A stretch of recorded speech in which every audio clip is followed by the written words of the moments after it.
ano po ang payo ninyo sa isang senador na lawmaker na naharap sa ganito pong pagsubok ngayon? Ano ba ang dapat niyang, ano ba ang mabuting gawin po niya ngayon para sa mga nagmamasid, no? Para maging ehemplo ng ating mga kababayan?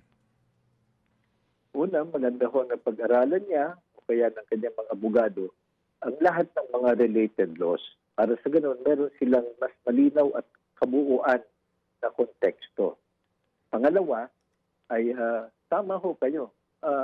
Lawmaker ka eh. So kung sakasakaling ikaw ay naparatangan after due process at meron kang warrant of arrest, di ba dapat law-abiding ka? Yung sinasabi na hindi ito kasi foreign court ito. International tribunal po yan.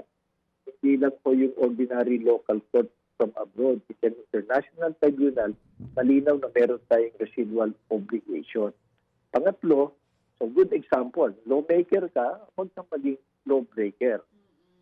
Pangatlo, importante din ho na ipakita sa lahat na ang batas, patas. Hindi dahil senador ka, mayroon kang exemption at hindi ka pwedeng mapanagot.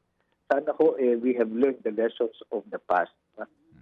Pang-apat, importante, personal na ho ito. Diba ho, sabi nila noon, pinapatubad at sa lahat ng pinag-uutusan nila. Sabi, kaming bahala sa inyo, sagot namin kayo. Ngayon ho na nagkawindang-windang at nagkaroon ng pagkakataon yung mga biktima ng tens of thousands na pamilya na natukhang na humingi ng justisya, di pangatawan ho nila yung sinasabi nila noon. Harapin nila ito. Kung meron silang magandang depensa, harapin nila ho ito kasi mabibigyan naman sila ng pagkakataon na depensa ng sarili.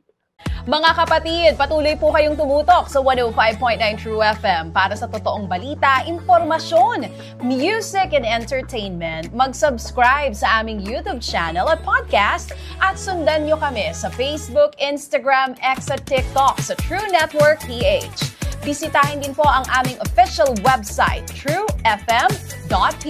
At panoorin din kami sa True TV Signal, Channel 19. Kami po ang 105.9 True FM.